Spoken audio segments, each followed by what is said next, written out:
بینندگان عزیز برنامه تصویر ایران، روز همگی خوش. انشالله که روز اول ماه می هست، دقایق زیبا و واقعا خوبی رو شروع کنیم. دکتر فرناز زنده دل هستم، روانشناس بالینی. خوشحال در خدمت شما عزیزان. مطلبی رو که برای امروز براتون تدارک دیدم بسیار مورد توجهتون قرار خواهد گرفت. آیا در رابطه یا روابطی هستین با یک انسان جامعه ستیز یا سایکوپت؟ یا آیا در رابطه نزدیک با یک انسان سایکوپت بودین و خصوصیات اون شخص رو نمیدونستین و بعد از این برنامه متوجه میشین که واقعاً در چه شرایطی قرار گرفته بودین و چه احساساتی رو با اون شخص تجربه کردین؟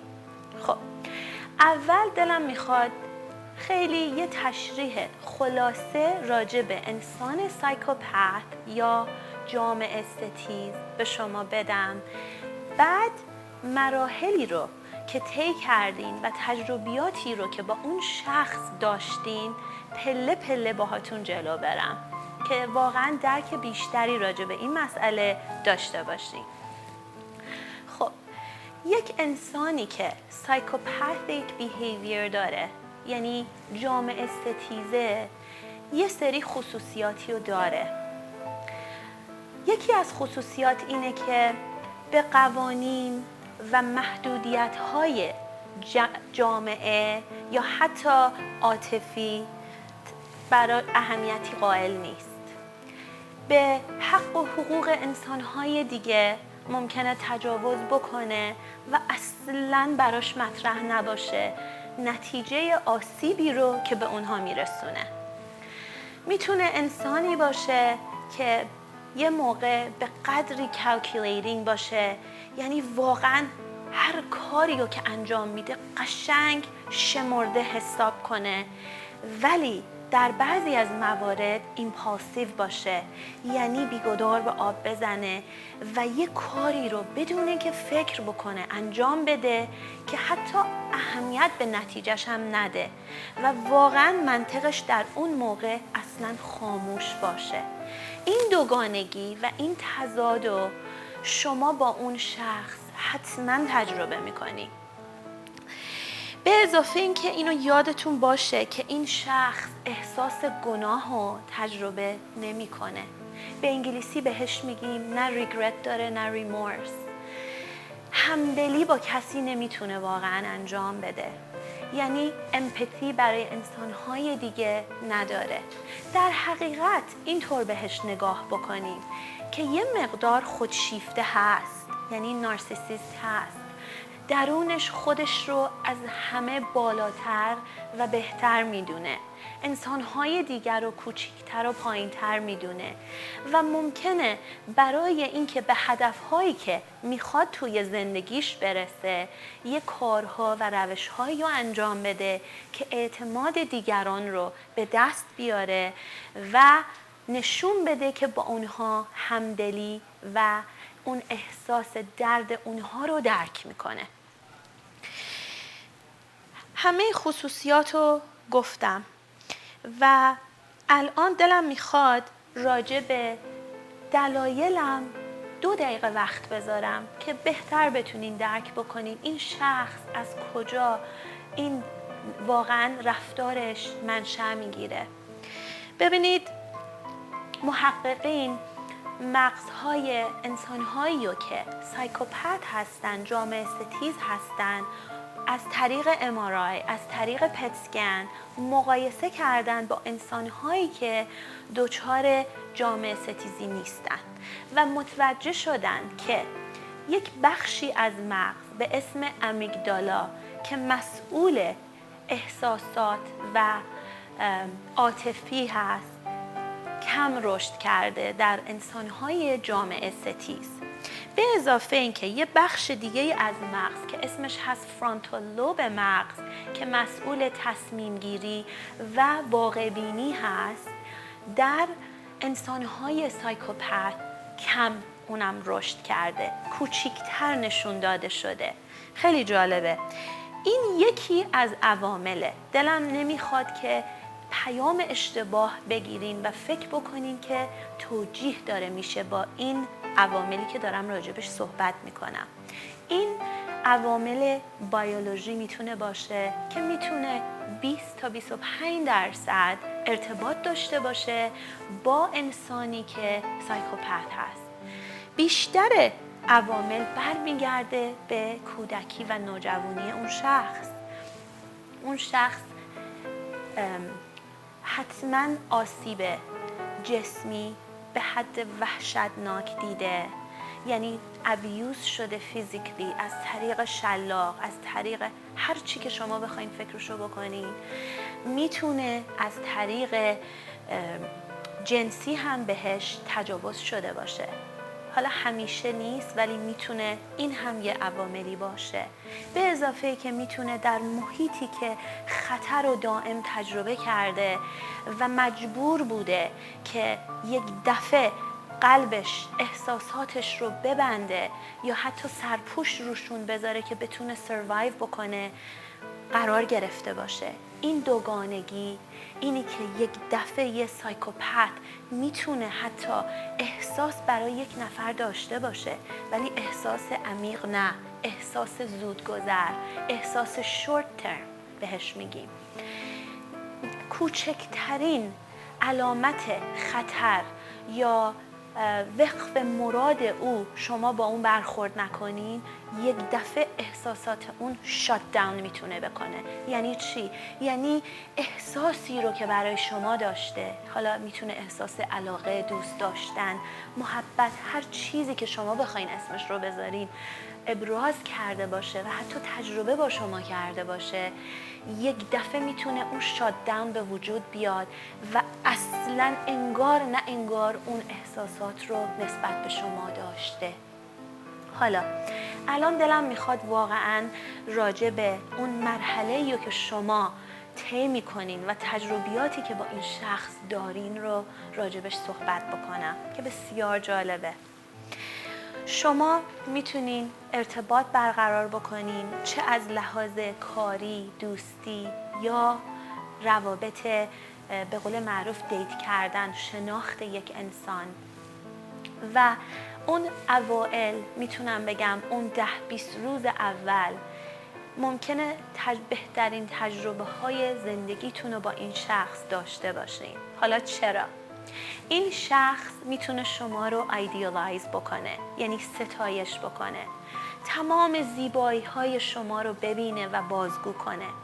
حتی خصوصیات منفی که شما در خودتون میبینین و بیان میکنین، مثال میزنم، اگه احساس میکنید که باهوش نیستین، این شخص میتونه دست بذاره روی هوش شما و همچون با شما صحبت بکنه که شما اول رابطه احساس بکنید که باهوشترین و واقعا اینتلیجنس لولتون در آسمون هاست.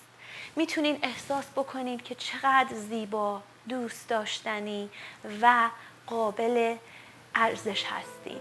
این خیلی مهمه. این درست اول استیج هست که شما مخصوصاً اگه کمبود داشتین دوران کودکیتون، 2 برابر یا حتی 3 برابر میتونین رو ببرین به این جامعه ستیز و واقعاً به قول معروف اون محبت و توجه رو اصلا یک جوری بپذیرین که احساس بسیار زیبایی از درون تجربه کنید. مرحله بعدی میتونه این باشه که اون سایکوپت دنبال خصوصیاتی که شبیه شما هست میگرده، یعنی similarities. اگه شما کودکی داشتین که ضربه هایی رو تجربه کردین، اون هم میتونه با شما بازگو کنه که اون هم همون تجربیات تلخ رو داشته. اگه شما علاقه و اینترست هاتون رو راجع به زندگی بیان کنین، اون هم میتونه در همون صفحه با شما قرار گرفته باشه که من کسی رو تا حالا ملاقات نکردم که اینقدر شبیه من باشه، اینقدر ما با هم خصوصیات مشترک داشته باشیم و این باعث میشه شما واقعا احساس کانکشن رو در حد بسیار عمیقی با این شخص تجربه بکنید. بعد میرسه به مرحله بعدی. همونطوری که یه رو به قبل اشاره کردم، این شخص اگه ببینه که اون جوری که دلش میخواد همه چیز به وفق مرادش جلو نمیره یا یک عیب و ایرادهایی در شما میبینه که برای او خوشایند نیست، همون موقع ممکنه شروع بکنه شما رو کوچیک بکنه یا دیولیو بکنه. چطور؟ میتونه از جمله های استفاده بکنه که شما واقعا به خودتون شک کنید و اون اطمینان و اعتماد به نفسی رو که حتی قبل از آشنایی با این شخص داشتین زیر سوال ببرید که آیا من اشتباه فکر میکنم؟ آیا من اشتباه دارم با این شخص برخورد میکنم؟ آیا من اینجا مشکل هستم؟ و این باعث میشه کم کم شما اون اعتماد به نفس و ارزش نفستون پایین‌تر و پایین‌تر بره. ممکنه شروع بکنین و اون غم رو حس کنید که آیا من واقعا دوست داشتنی نیستم؟ آیا من واقعا ارزش این همه توجه و محبت رو از این شخص ندارم؟ و همینجا باعث میشه که شما واقعا از اون احساس زیبا شروع بشه برسه به احساس غم. الان از اتاق فرمان به من اطلاع دادن وقت برای آگهی هست. با من باشین تا ادامه برنامه.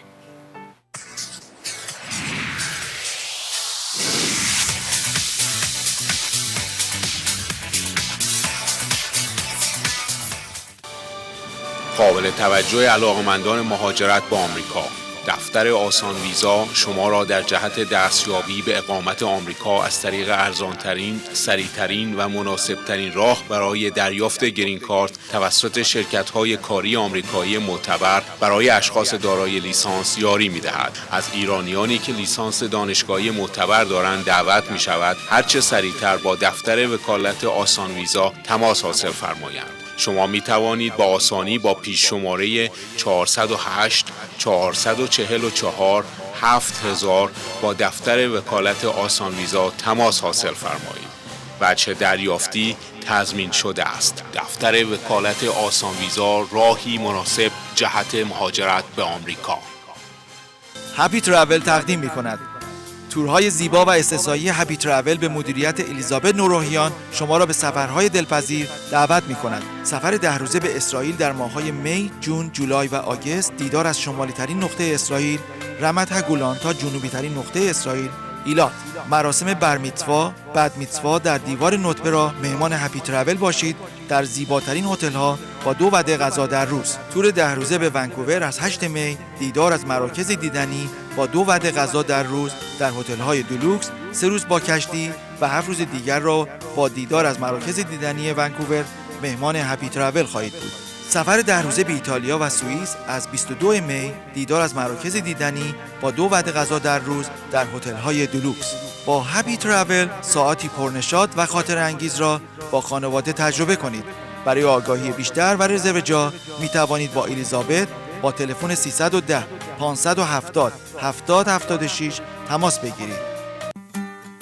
دفتر حقوقی دکتر ندا زمان وکیل رسمی دادگاه‌های فدرال و کالیفرنیا آماده انجام کلیه امور مهاجرتی شما عزیزان میباشد. ما شما را از طریق EB2، فامیلی، نامزدی، ازدواج، کار، سرمایه‌گذاری، دانشجویی و پناهندگی یاری میدهیم. قبل از هر گونه تصمیم گیری در امور مهاجرت با من ندا زمان وکیل دادگاه‌های امریکا تماس بگیرید. آدرس 8500 ویلشر بولوار در شهر بیولی هیلز. برای تعیین وقت قبلی با تلفن 310 855 0992 تماس بگیرید. وبسایت nedala.com. آژانس مسافرتی امیری، بزرگترین آژانس مسافرتی آمریکا، اولین برگزار کننده تورهای تفریحی در خارج از آمریکا. تور به یاد ماندنی 11 روزه چین، دیدار از دیوار چین، یکی از بزرگترین عجایب هفتگانه دنیا، خرید اجناس کمیاب، برگه برنده دیگری از آژانس امیری، سفر به عمق طبیعتی شگرف و آرامشی توصیف ناپذیر، کاستاریکا.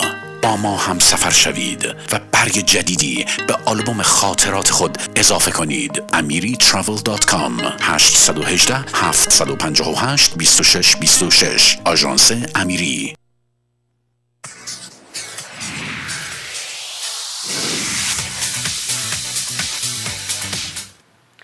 تا اجتماع ستیز یا سایکوپت متوجه میشه که شما از رابطه باهاش ناراضی هستین و غمگینین و یه مقدار گوشه میگیرین، دوباره به سمت شما میاد. دوباره همون ایدیالایز کردن و ستایش شروع میشه. ممکنه به جایی برسه این دفعه اون ستایش که حتی از لحاظ روابط جنسی اون پشن و اون کانکشن رو 2-3 برابر از اوائل رابطه تجربه کنید، به حدی که حس کنین این شخص واقعا شما رو دوست داره و میپذیره و اصلا هدفی نداشته که به شما از لحاظ عاطفی آسیب برسونه. این باعث میشه که 2 برابر احساس امنیت بکنین و اون شکی رو که نسبت به خودتون داشتین چی میشه؟ بیشتر میشه. به خاطر اینکه برمیگردین به اینکه اگه من رفتار و کردارم خوب باشه نسبت به جامعه ستیز، اون هم بسیار با محبت و با عشق با من روبرو میشه. ولی وقتی من اشتباه میکنم و من اون رو ناراضی میکنم، اون هم دلسرد میشه و از من کناره میگیره. پس اینو در نظر بگیرید. اعتماد به نفس شما بالا که نمیره، پایین ترم میره بعد از اون روابط جنسی زیبای پشنتی که با اون شخص داشتین. برای اینکه باز میگم تایید میشین برای اینکه انسان خوبی، حرکات، رفتار و روش‌هات خوب بوده که توجه گرفتی از من. بعد از این موضوع ممکنه جامعه ستیز دوباره به خاطر زندگی خودش یا به خاطر اینکه هیجان نیاز داره از جای دیگه تجربه بکنه یا یک چیز کوچیکی در شما ببینه و او رو باعث بهونه قرار بده و یک دفعه 2 تا 3 روز غیب بشه. شما اینجا هاج و واج میمونین که انسانی که چند روز پیش با من اینقدر نزدیک بوده، اینقدر ابراز علاقه کرده، چطور میتونه یک دفعه من رو کنار بذاره و غیب بشه؟ این باعث میشه که شما واقعاً فکرتون مشغول بشه به حد ابسشن یعنی اینقدر فکرتون مشغول میشه که زندگیتون میشه اون شخص.